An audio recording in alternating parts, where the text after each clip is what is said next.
we present the stories of Sherlock Holmes.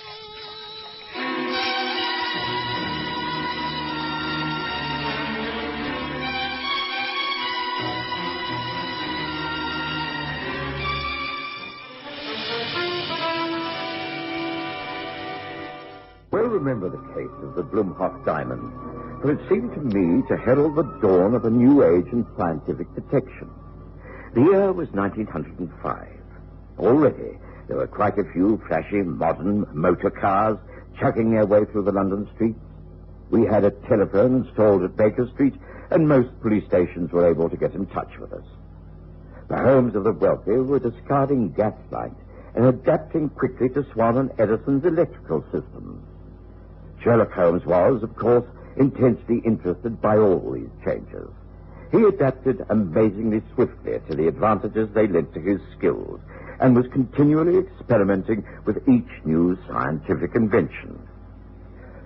On this particular occasion, the day started ordinarily enough.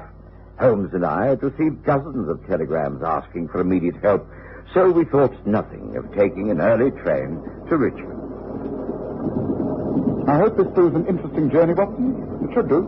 Well, this man Leacock is a diamond dealer. It seems to indicate a robbery of some kind. I shouldn't be a bit surprised. According to what I've been able to find out by telephone from Scotland Yard, this man, Claude Leacock, is not the ordinary diamond speculator. He's a man who moves quite mysteriously, seeking only the best jewels and the shrewdest of deals. Yes, in other words, a man who courts trouble. It would seem so. Certainly a man to be watched, not necessarily to be taken at his word. But you think this might be a false alarm? It could be. I do not make up my mind about anything until I've been presented with all the facts. But when a man is dealing in diamonds, anything can happen. Don't you agree?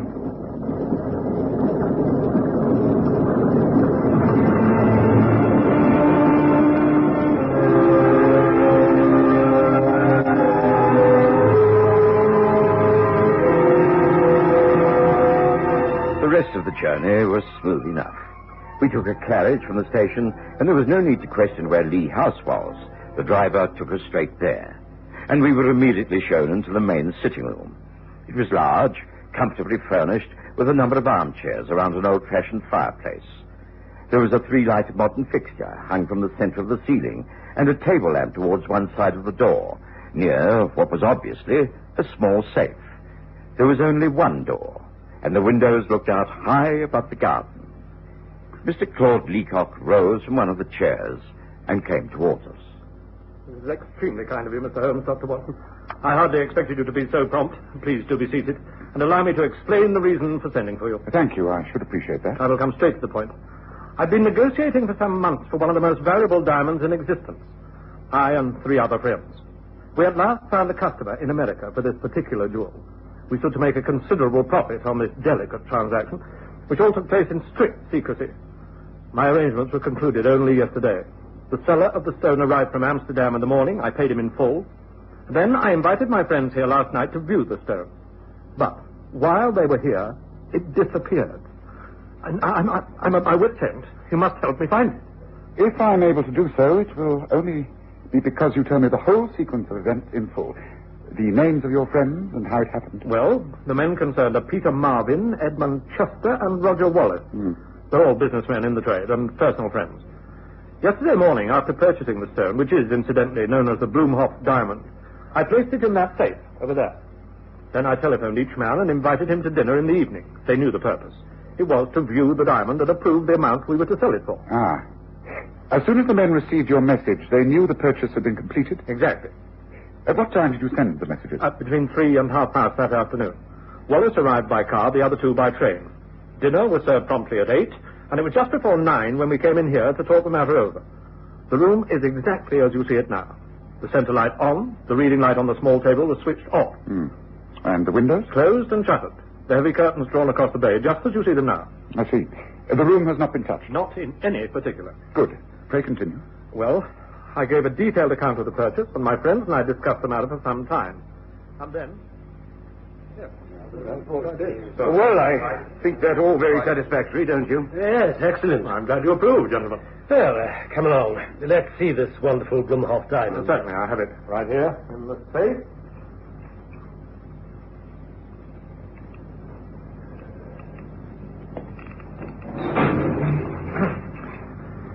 Here we are, in this leather case and wrapped in tissue paper. There. Oh, I say, that really is a diamond. I doubt if I've ever seen such a large one. I think we have a bargain here, gentlemen. I wonder that the South African seller didn't ask for considerably more. Yes, our syndicate should profit considerably by this negotiation. The American client is most anxious to purchase. May I see? My eyes aren't as good as they were. Well, place it there on the small table, Wallace. Switch on the reading lamp, Chester. You have your jeweler's eyeglass. Give it a complete inspection. You'll find it worth it. Very well. What's happened? The lights have all gone out. What's happened? This is dark. Let me find the main table. Someone is pushing the table. Take it easy. Stand still, all of you. Let me find the switch. Good. In the main top light house. Must be a fuse. The door. The door to the passage. There'll be light out there. The passage light works off the same circuit. The whole thing is blown. Oh, candles. There must be some candles. Here, some in the kitchen. Matches, then. Surely someone has a box of matches. I have some. Hold on. It's in my pocket somewhere. Come along. My pipe. Oh, dear. Oh, wait. Yes, here we are. There. Hold higher, Chester. The diamond. The diamond. It was there on the table. It's gone. The leather case is there. The tissue paper. It must have rolled on the floor. Quick, start looking. Oh, my fingers. Light another match. Quickly. Candles. We must get some candles. Can I ask, sir? Ooh, what happened to the light? Ruby, get some candles from the kitchen. Quickly, girls, quickly. Chester, keep those matches going. Light one from the other until the candles come. Right. And everybody, please stay quite still as you are at the moment. But the diamond. We've got to find the diamond. Well, of course we've got to find the diamond. We'll never find it if we're moving about. It was some minutes before Ruby, the maid, returned with some candles. We all stayed in the room. No one left it, I'm sure of that. Then the butler, who'd been told of the fuse, managed to open the fuse box in the kitchen and eventually repaired it. The centre lights came on again. I closed the door, and the search of the floor began once again. It was useless. The diamond had disappeared, just gone. It could not have left the room, since no one had left or entered it.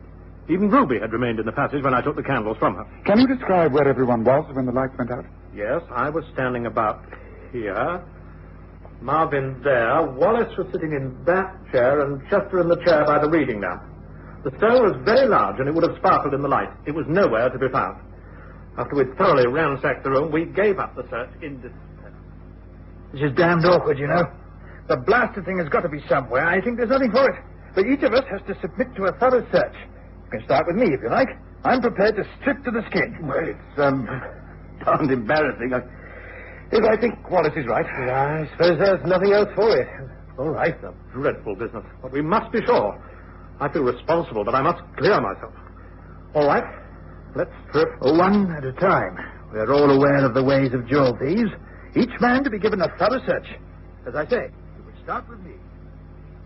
A space was cleared here in the center of the room, and each of us took off his clothes while the others went over every inch of them.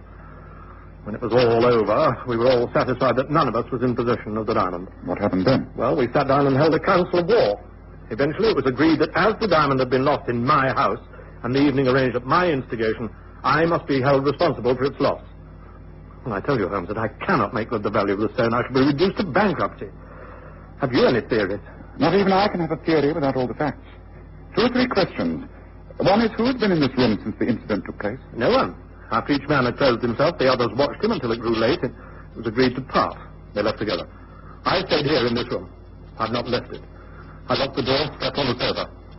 Early this morning, I wrote out the telegram, and one of the servants went to the village and sent it off.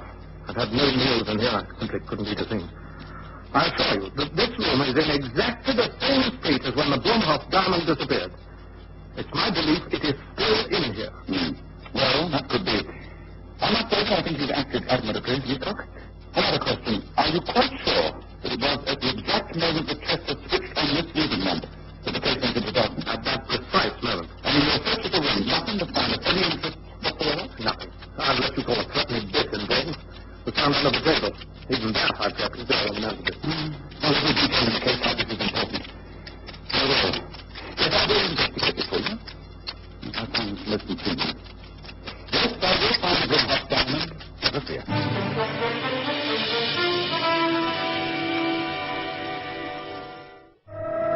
I'd really been so fascinated by such a puzzle and was eager to see how Holmes would tackle the matter.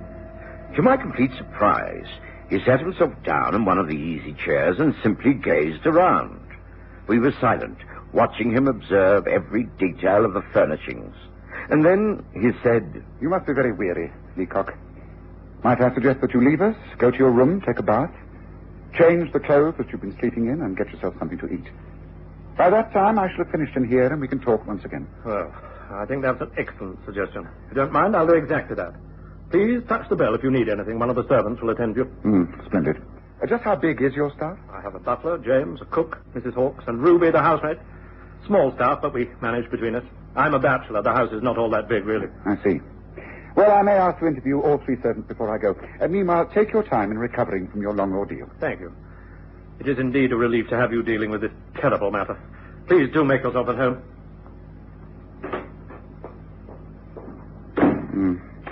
Oh, now, Watson, what do you make of things? Well, bless him, I know, Holmes. If Leacock is right and no one took the diamond out of this room, then it must still be here. Do you intend to search the place? No, I think that would be something of a waste of time. Leacock will have moved everything in his efforts to find the jewel. No, just a few things. The curtains to start with. Yes, they're very thick, and the windows are securely fastened. The drop to the gardens is quite considerable. Now the lamp, the reading lamp. Well, it lights up all right now. Yes, but let me switch it off and take out the electric light bulb. It's interesting, very interesting, and very swift. A matter of a few seconds to remove the bulb and replace it. Really a wonderful invention, the reading lamp. Now, what was it Leacock said? They searched thoroughly and found nothing but a threepenny piece on the carpet. Now, on the mantelpiece, I think he said, now let's see, yes, here it is.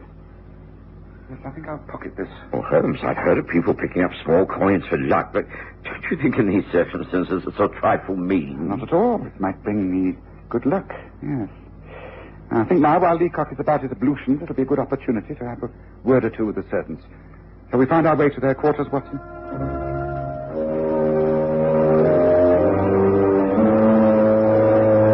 We made our way below stairs, as it were, and found the cook, Mrs. Hawkes, busy preparing a meal.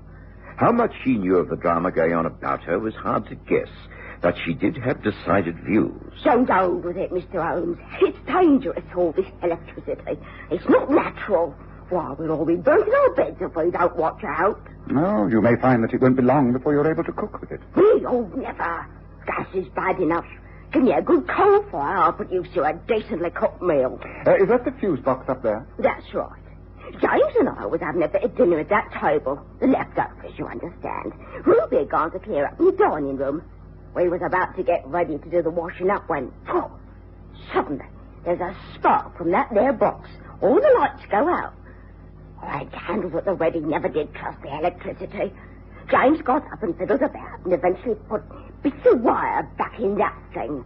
But it took him time, I can tell you. Gave us all such a fright. I tell you, it's far too dangerous an invention. Well, we must have progress, you know. What about the telephone? Well, I must admit, I have answered it on the odd occasion. Seems funny hearing someone's voice speaking from miles away at the same time you are, if you know what I mean. As a matter of fact, I heard Ruby's father only yesterday. He'd been ill, telephoned her to say he was better. I answered the phone, and then I called Ruby. Ah, I see. Well, I'm glad you think some modern inventions are useful, Mrs. Hawkes. Well, we shall leave you now. I think Mr. Leacock will want to have a few words with us before we get back to London. Good day to you. Come, Watson.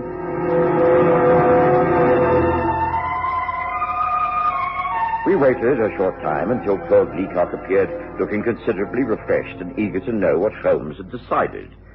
Holmes remained totally non-committal, but gave quite precise directions.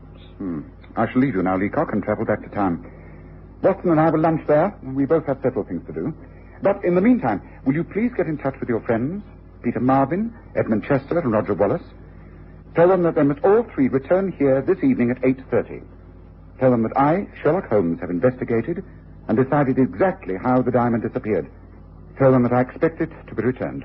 Holmes, this is extraordinary. Are you sure? Oh, yes, perfectly sure. You must telephone each of them now and say that it is a matter of life and death. And if they don't arrive on time, I shan't place their future at the value of a threepenny bit. Those words, understand? Come, Watson. We have just time to catch the next train home. We caught the next train with some minutes to spare, and Holmes was extremely thoughtful for most of the journey. Eventually, he stopped puffing at his empty meerschaum pipe, gazed out at the fields flashing by the window, and said, The beryl coronet, the Amersham emerald, and the Mazarin stone. Those three cases that you have chronicled immediately spring to mind, don't they, Watson? Oh, you mean they all three dealt with missing jewels? Yes, I remember. But they are different from the present case in two respects.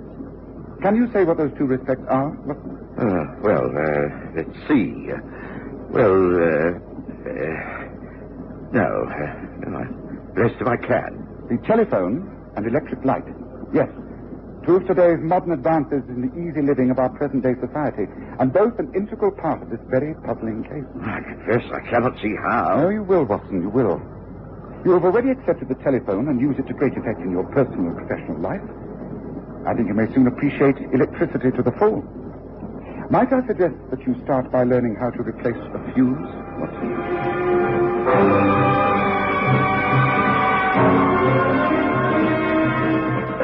I was glad of the afternoon to devote to my own work, but interested when, in the early evening, Holmes once again asked me to accompany him back to Lee House at Richmond. We were back in the same room again by 8 o'clock. The other guests had arrived, and Claude Leacock introduced us both. Holmes had, on the train, given me the most explicit instructions. I didn't understand them at all, but knew better than to query his requests. Before the assembled company had gathered to hear what he had to say, I was dispatched to the servants' quarters. Apparently, once I'd left the room, Holmes got down to business. Well, gentlemen, I'm glad that you've all managed to arrive here on time as requested. That's good. It means we will have cooperation. Of course. But I couldn't make sense of Claude's message. He said you knew exactly what had happened to the diamond. And some rot about our lives not being worth threepence. What's it mean? Please, Mr. Holmes will explain. Just give him time. Thank you. Now, firstly, will you all resume the positions you were in last night when the lights fused and the diamond disappeared? Please. All do as he says. Yeah, I was standing right here. I know where I am. Yes, good. Now, I assure you that apart from the inevitable searching that you yourselves did, everything is exactly the same as it was last night. Now, the top electric light is on and the reading lamp on the table is off. It is all exactly the same, is that not so? Absolutely. Yes, Exactly. Exactly. Now, I shall just alter things a little by ringing the servant's bell. So, now, Leacock, will you please produce the leather case in which the Bloemhof diamond was taken from the safe? Of course, I have it to hand. Here. And the tissue paper? Of course. Now, place them on the small table in exactly the position you can remember. Certainly. Thank you. Now, I think I should tell you that you will be receiving a call from the police within the next 10 minutes. Oh, but what? Look here. Gentlemen, I must explain. The police will call on the telephone. It will be up to you then to say what course of action you wish them to take. You can merely say it's a false alarm, or you can instruct them to take action against the man who took the diamond. But we don't know who took the blood. Patience. You rug, sir. Yes, I did, Ruby. Here, I have something of yours in my pocket. A threepenny bit. It was found on the floor here last night, after the lights went out and the valuable diamond disappeared. It is yours, isn't it? Well, look here. What sort of joke is this? Well, why drag Ruby into it? You will see.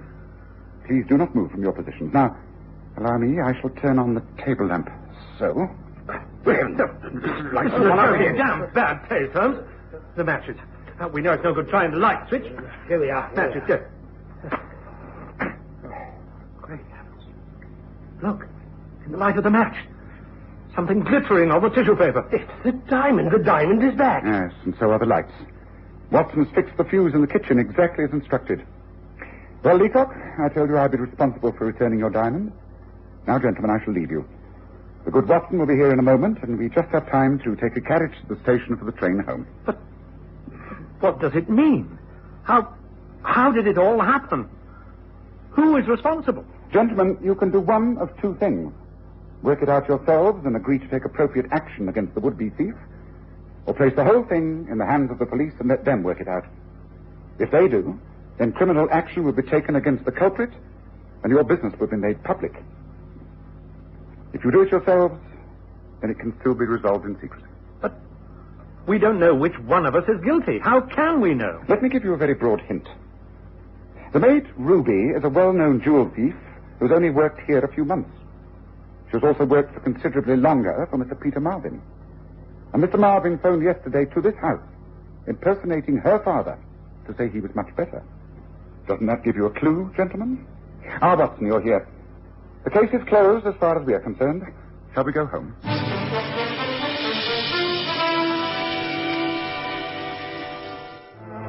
I was as baffled as I usually am when Holmes solves an intricate case.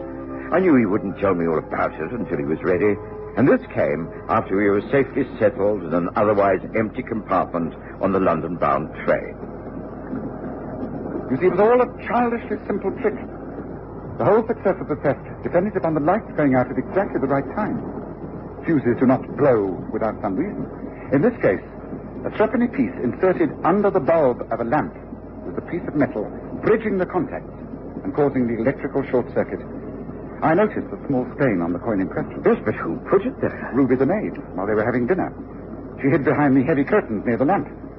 When the lights went out, she swiftly stepped forward, removed the bulb, tipped out the coin, replaced the bulb, and taking the diamond, slipped from the room. By the time the matches flared, she appeared in the door to inquire what the trouble was. So, she did it all? Not all. He was acting under Marvin's instructions. He worked it all out, and when he knew the game was all set, he rang her on the telephone, pretending to be her father. That meant they would go ahead with the plan. She must have slipped the diamond into Marvin's coat pocket in the hall when she went out to the kitchen. When I gave them all the warning that I knew how it was worked, Marvin decided that he'd better return the diamond, or his life wouldn't be worth a threepenny bit. Yes, but how is it that the lights all fused a second time? Because I put yet another coin in the base of the holder under the bulb. Not so hard up that I can't afford threepence to solve the case, Watson.